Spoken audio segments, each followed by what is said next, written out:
It's the guy who ran away. My son averted his eyes from the former teammate approaching with a smirk and tried to pass by, looking down.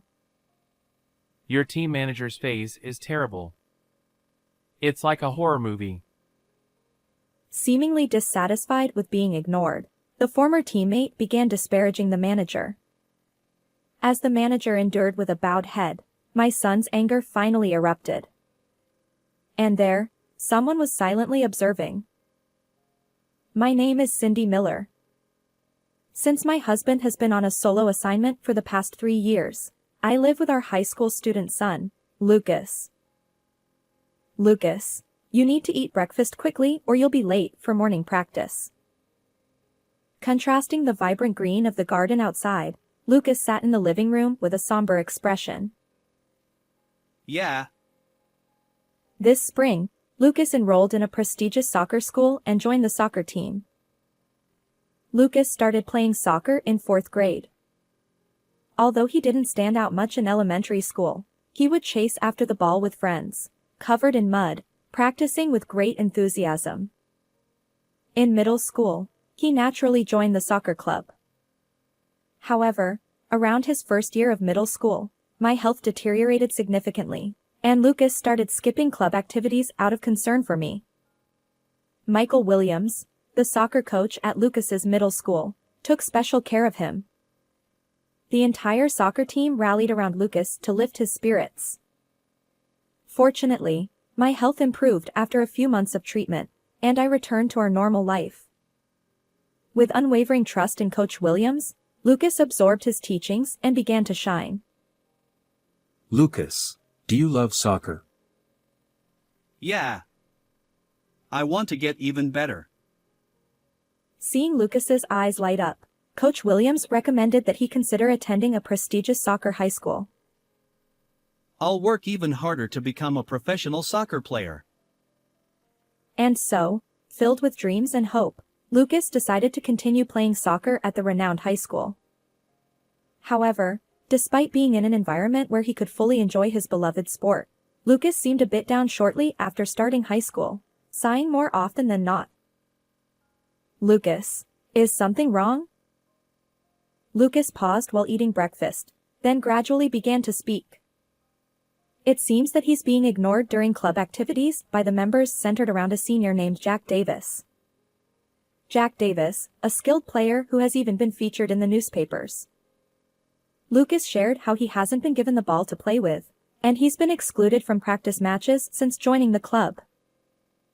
After listening to his story, I told Lucas, if you don't want to attend club activities, it's okay. I will talk to the school about it. Perhaps relieved by our conversation, Lucas regained some energy, finished his breakfast, and headed to school with his sports gear in hand.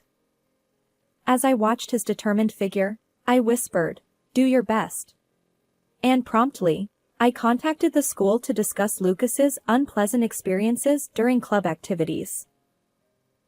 The soccer club coach promptly assessed the situation and promised appropriate guidance. When I informed Lucas about this upon his return from school, relief washed over his face. At least that was settled. However, despite the coach's assurances, the harassment toward Lucas persisted, and there were no signs of intervention. Lucas muttered sadly. Those with power can do whatever they want without consequences. His distrust toward the coach and the school continued to grow. I couldn't bear to see Lucas struggle every day, so I finally suggested he quit the club. But Lucas responded without hesitation. Being a professional soccer player is my dream. I made a promise with Coach Williams. Besides, if I give up soccer, what else is left for me? It was absurd to think he should abandon his dream over something like this. Inspired by Lucas's words, I made up my mind. Lucas, soccer can be played anywhere, right? How about moving to Dad's place, attending a new high school, and continuing soccer there? Lucas blinked in surprise at my unexpected proposal. Thanks, Mom. he said after a moment of thought, and I caught a glimpse of his long-lost smile. And so, we moved to where my husband was stationed, beginning a new life as a family of 3. Fortunately, the atmosphere in Lucas's new high school soccer team was positive, and he started sharing stories about club activities with enthusiasm. Originally, this soccer team prioritized enjoyment over winning or losing. However, as Lucas spoke about his dreams and committed wholeheartedly to the club, other members were inspired. Now, they all gather for morning practice. As Lucas diligently followed the training routines he learned at the prestigious school, everyone improved significantly. Their eyes sparkled as they shared their goal, winning the upcoming tournament. Seeing Lucas like this, I felt truly relieved. On weekends, after club activities, the team members often visited our home. They were friendly and polite, and occasionally, a girl would join them. Despite a bruise on her face, she had an adorable smile. "Hello. Are you the manager?" It's Emma Brown, in the same class as Lucas. She introduced herself. I thanked Emma, their reliable manager, who shook her head. I'm the one who should be grateful to Lucas. When people see the bruise on my face, they usually look away. But Lucas looked straight at me from the beginning and treated me normally. Lucas has truly grown as a person. Emma's words warmed my heart.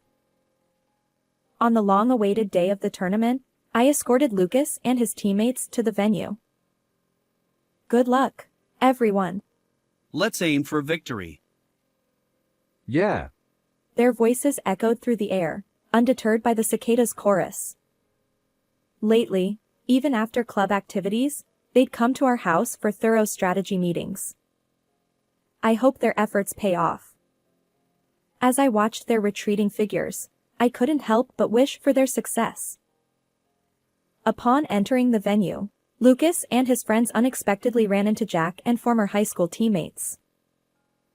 Hey, it's the guy who ran away. Smirking, Jack approached, but Lucas averted his gaze, trying to pass without engaging. Oh. Your team manager's face is messed up, isn't it? Looks like a horror show. Clearly unhappy with being ignored, the prestigious school team members began mocking Emma, who walked beside Lucas. Seeing Emma endure silently, Lucas finally snapped. Cut it out. Emma is an important friend to me. You guys wouldn't understand valuing your teammates. For the first time, Lucas stood up against the mistreatment he'd endured, leaving them dumbfounded. Being friends is not child's play. Clearly displeased, Jack and his group quickly disappeared to their waiting area. Thank you, Lucas. No, I'm sorry for dragging you into this. I transferred here because they've been ignoring me since I joined their team. Lucas explained the reason for his transfer to Emma. Just then, another team member rushed over to them, looking flustered. Unfortunately, it seemed they were about to face Jack's team again. Given the recent incident, the team members hung their heads. Sports isn't just about skill. My dad once said that character off the field matters too. I assure you our team is far better than that prestigious school. Her words inspired them, and they faced forward, determined to win. And so, the match began. Perhaps fueled by resentment, the opposing team played aggressively. They exaggerated falls to draw fouls, pushed without getting caught by the referee, and Lucas and his teammates struggled. In the second half, as Lucas jumped for a header, someone yanked his jersey forcefully from behind. Lucas lost his balance and fell backward along with the opponent. Ouch. Lucas ended up sprawled across the opponent's arm, The player winced in pain. He was carried off on a stretcher. Fortunately, the referee had been vigilant, so Lucas didn't receive a foul, but he still caused injury. As Lucas lay there, disheartened, his teammates rushed over. Lucas, thanks to you, we've become so much stronger. Let's do our best until the end. Yeah. Encouraged by his teammates, Lucas continued to play with all his might. And so, despite the accidents, Lucas and his teammates managed to secure a victory. While they didn't win the championship, reaching the top 4 filled them with joy. That night, Lucas returned home and recounted the day's events in detail. You know, Mom, having teammates is the best. He seemed to savor the happiness of playing soccer with beloved friends.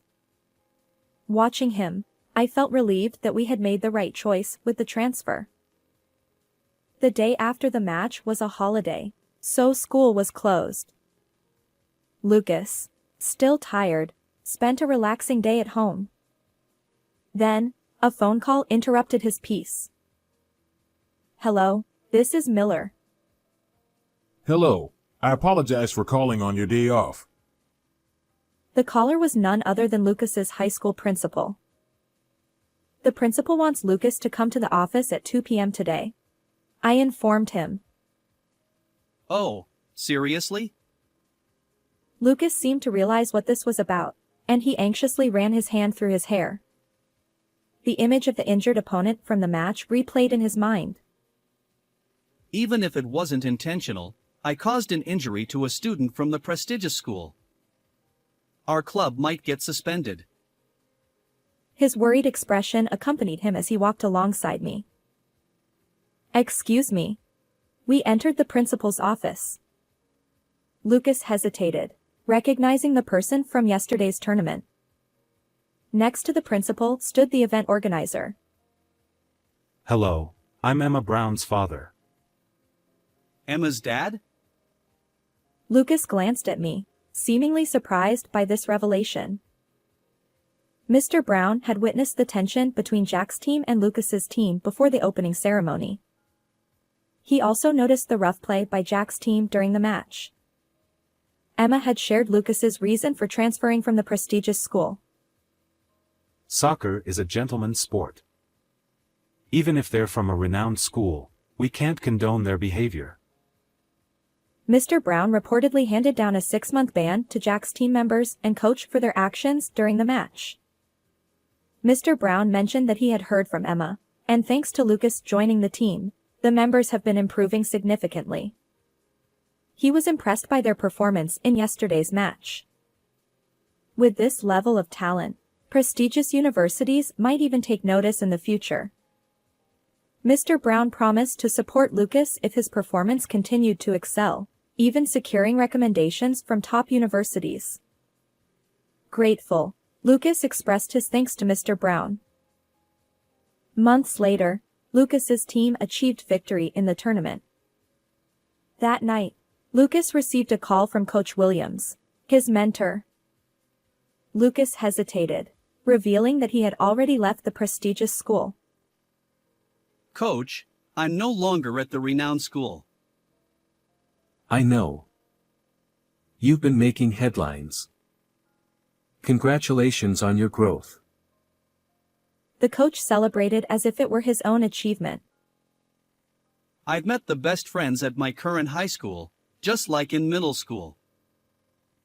And Emma is there too. Ha! Hearing Emma's name from his mouth, Lucas blinked. The coach chuckled and explained. Interestingly, Mr. Brown was apparently Coach Williams' teammate from their high school soccer days. They share a close bond, and Coach Williams is familiar with Emma as well. As it turns out, Emma quickly informed him about Lucas's transfer. Coach Williams leaned in, his extensive network and insider knowledge evident. According to him, Jack and the others who ignored Lucas were childhood friends. They played on the same team since elementary school. Initially, They all planned to attend the prestigious school together and continue playing. However, when Lucas unexpectedly joined, they feared losing their starting positions. Consequently, they marginalized Lucas. Although they won't participate in tournaments for a while, they're now under a new coach, committed to training diligently and making a fresh start. Afterward, Lucas received a recommendation and gained admission to a prestigious university, where he continued playing his beloved soccer. As expected from such a renowned institution, talented players abounded.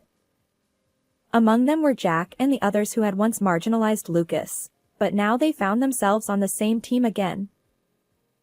Lucas, we were wrong back in high school. We were jealous of your talent. It's all good. Let's move forward as good teammates. Lucas forgave the reformed Jack and his friends.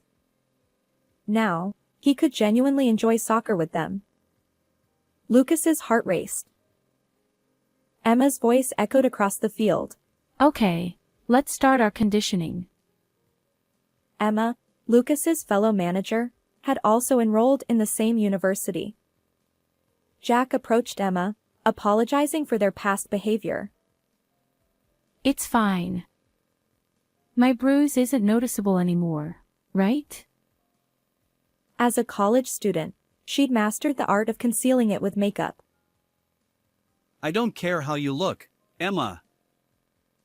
His nonchalant words made Emma blush. Lucas's growth into a compassionate, considerate person filled me with joy. In college, Lucas made great friends and continued to enjoy soccer. Although he didn't become a professional soccer player, he now coaches elementary school kids on weekends. His advice to them: If you want to improve at soccer, start by being a good person in your everyday life. Greet others loudly, help those in need, and value your teammates.